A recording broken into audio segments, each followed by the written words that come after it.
City, it's the Wendy Williams Show. How you doing? The kids have come to play today. You won't believe what I'm about to tell you. With all due respect, have several seats. My girls are always turned out. I give it to you straight, no chaser.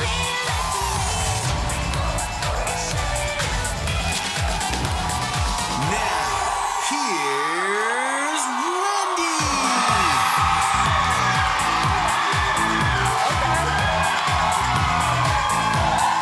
Let's get it on.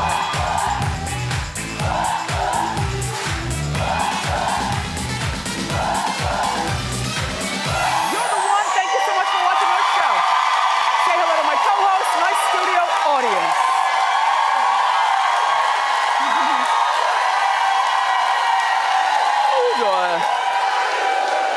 Okay, today, let's get started. It's time for... Yes!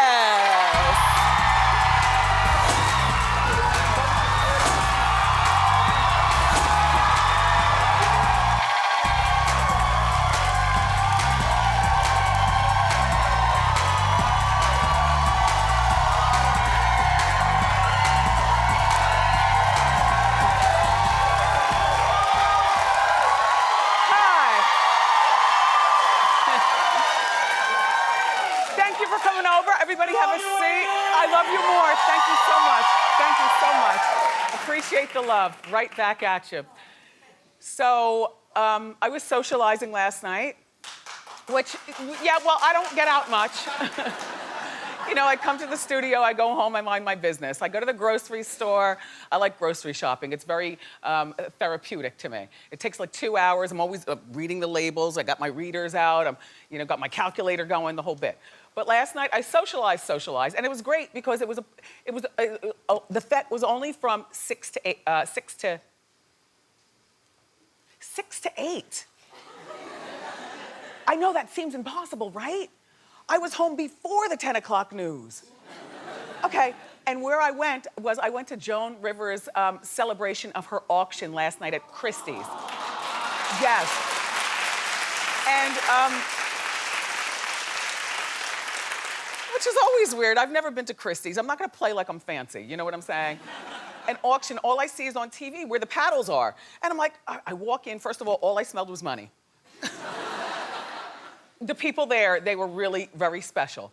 And ironically, they watch our show. Thank you. Then I was like, okay, I watch TV. Where are the seats and the paddles? You know? But there were no seats and no paddles, but I got a chance to see a lot of beautiful stuff that Joan had and that Melissa is auctioning off. And I took a picture with just one woman because this woman really embodied the entire experience of what I was doing. And there I am. Look. So I see her circling around, you know. I see her circling around, and I got my denim romper. Look, I'm just Wendy. I am who I am, and what? But, so, now look. So I see her circling around. I wasn't sure whether she was going to ask me to grab something from the kitchen, like maybe she thought I was help. I certainly didn't think that she watches our show. I just, you know, but she's circling, finally she comes over. She says, with a thick accent, I love your show. I know. I'm like, well, madam, I love your outfit. And so I say to her, would you like to come to the show? And she's with her friend, and her friend is yip, yip, yapping. But she was, okay, so she lives here in Manhattan on the Upper East Side. That's where the money is, right? And so she says, well, you're in Chelsea, right? I said, yeah. She said, I don't travel below 57th Street. No, I loved it. Look, I didn't look at it as a read. It was such a cute conversation between my slob behind and this dignified woman. But anyway, she will come down here and slum with us, and she'll be in our audience at some point soon. But thank you, Melissa. It was a really, really wonderful time. And Melissa is here today, so she can review a few of the things going on regarding this auction, because everything is not a $100,000 Fabergé egg. The kind of stuff I was seeing last night. There are some things for the common man, you know, that Joan had as well, you know, that are, you know, and if you look on the website, Melissa's will be out later anyway. So,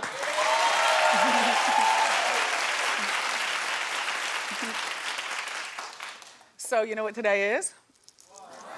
It's National Selfie Day.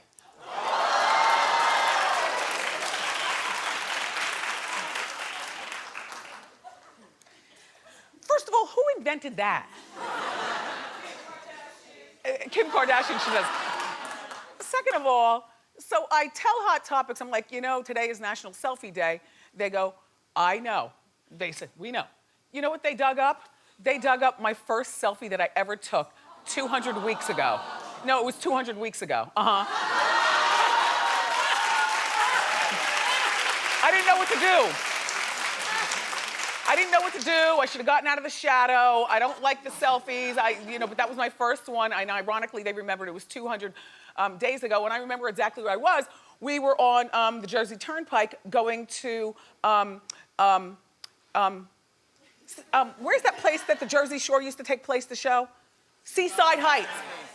Do you know what? Please don't make me turn in my Jersey card, but I have never been to Seaside Heights. And I still have never been to Wildwood. Belmar, 13th Avenue all day, that's me. That's me. Yeah.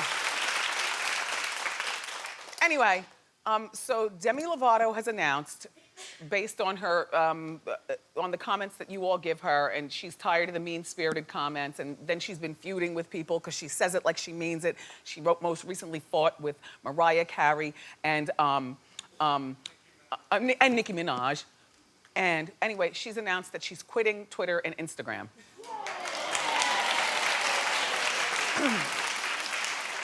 I mean, I think that's perfect, you know?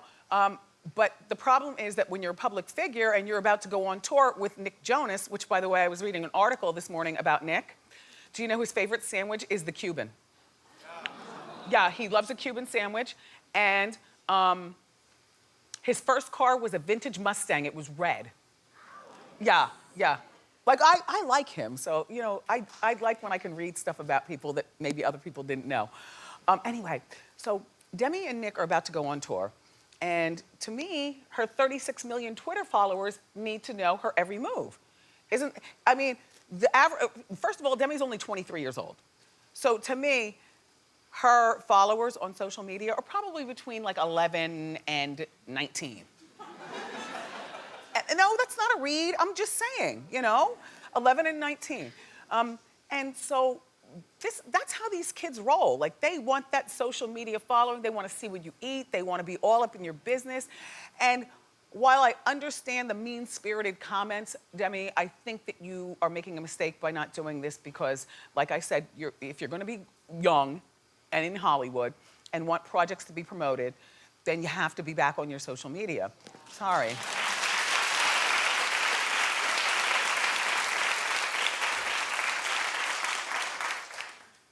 Secretly, when that show comes to New York, I would like to see it.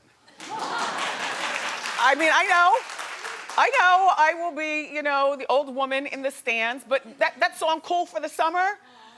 And then just to sit and watch Nick Jonas gyrate? Right? Nothing wrong with that.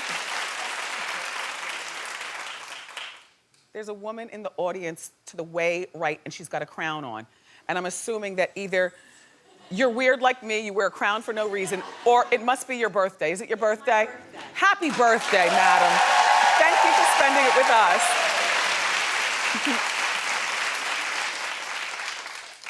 I like a tiara for no reason. It could be a Tuesday. Yeah, just put it on and go. People look at you like you're crazy, but everyone has a tick. Anyway, so Gabrielle Union, I'm on your side. Okay, so here's what's going on. So Dwayne Wade and Gabrielle Union, you know they're married. And he finally revealed a picture of what they call a break baby, which I hate that term, but it's when they broke up and apparently he slid into something else, and the something else got pregnant, and so I guess that's the best way to call it, a break baby. But the little boy is 2, and you can't call kids a break baby. It's not his fault. Although at 2 years old, you don't remember everything. So therefore, they have a little time to get themselves together regarding this break baby. On Father's Day, Dwayne posted a picture with all 3 of his sons and the nephew that he's raising. And there's the break baby on his shoulders. Right. Look how this boy palms the ball. That's a fantastic skill.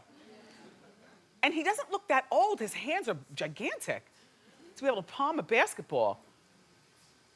Anyway, the little boy's name is Xavier, okay? And he's 2.5. And he was born 6 weeks before Dwayne was probably forced to propose to Gabrielle. Because once you have a break baby and she's ready to leave you and she's just your girlfriend at that point, the first thing men do is pull out a ring. Oh, baby, baby, please, baby, baby, please.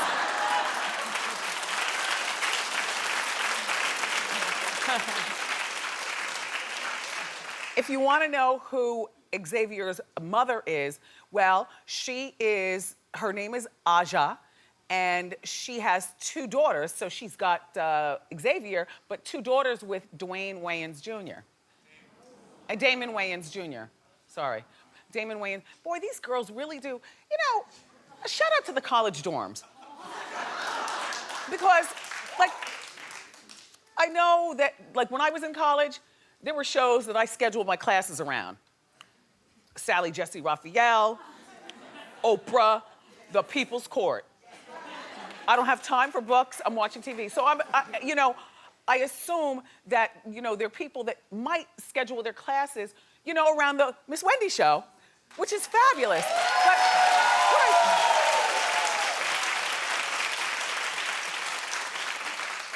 But what I want to say to, you young people, men and women, because it's too late for us. We're too old to be saved, at this point. But it's not too late for the kids.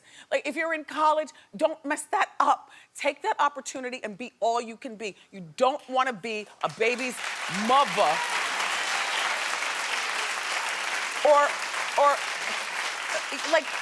You don't want to have nothing to show for your own self-worth. Your self-worth is not who impregnates you and how many checks you can collect per month. Oh my God, that wasn't a fly, it was like a bat.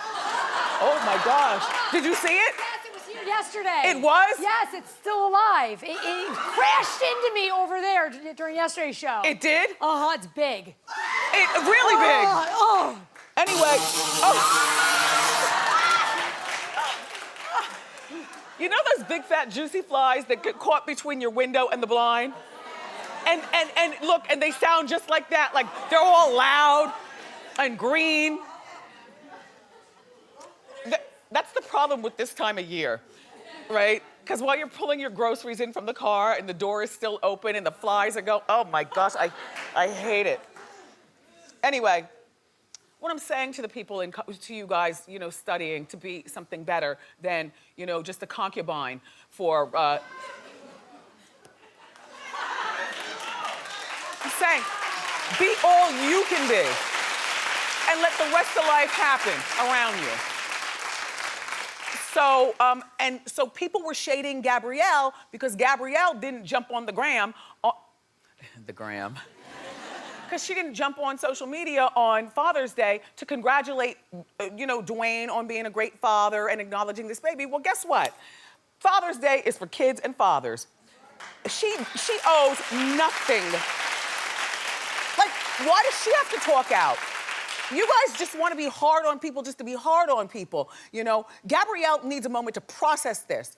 I don't know what having a break baby is like, but can you imagine that you have to process that? But Gabrielle, you have 2 more years because by the time the Xavier is 4, he's going to start calling you by your name and, remembering stuff for later on in life. So you got 2 more years to process it, Gabrielle, and I know it'll take a moment, but I'm on your team. And the little boy is cute, and oh gosh.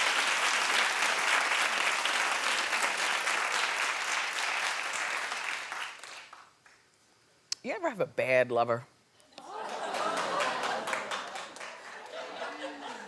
Only 3 people in the audience? Oh, well, now, I'm not suggesting that this is true, but I've read things, so I'm gonna use alleged all through this. Because this is not about the celebrity I'm talking about, it's more about lovers. Okay, so Leonardo DiCaprio is alleged to be a bad lover. Well, according to OK Magazine and one other publication that I read, I forgot which one, Leo is really selfish and lazy. And in the article I was reading, they allegedly are alleging that he allegedly puts those earbuds in and lays back. Now, you know, in my mind, when I hear that, I just picture him laying back, you know, with his hands, like this is the and lets the girl go to work. And oh, and he smokes his vapes. So he's on the vape, he's listening to music. Oh God, there it is again. Did you see it? It's so big, you see it. It's like a bird. Where is it? Have you ever gotten stung by a horsefly? When we were vacationing at the Playboy Club, back when I was only 10, my parents aren't weird, but that is a weird place to take for a family vacation. And I was on the high dive about to go in, and the horsefly came and stung me. I fell off the diving board and cried all day. Anyway, but back to bad lovers. It's like this. Sometimes, and this is my thought in my head, when people have a lot in life, they feel like they don't have to be giving when it comes to the mattress mambo. Like, he's got his Oscar, he's got his money, and you know what? They are alleging that, you know, it's not even him. It's really about sometimes when you hook up with somebody who has like $1 billion or is famous or something like that, they're real jerks. Like when it comes to, you know, or it doesn't even have to be famous. Like I said, you know, $1 billion or a company owner or something like that. You just gotta watch it because they feel like you're with them and that should be good enough for you. So why should they do you? So, that's all I'm saying. Now, I'll take another survey. Who here has ever had a bad lover? Oh, no. Now all of a sudden everybody claps. That's all. I would hope that this is not true. You know, the thing is that when you get with somebody that's your equal, then I think that that's when you put it out because, you know, you gotta perform. But when you get with just, you know, some random pretty girl from the Sunset Boulevard and take her back to your lair, and he just, okay.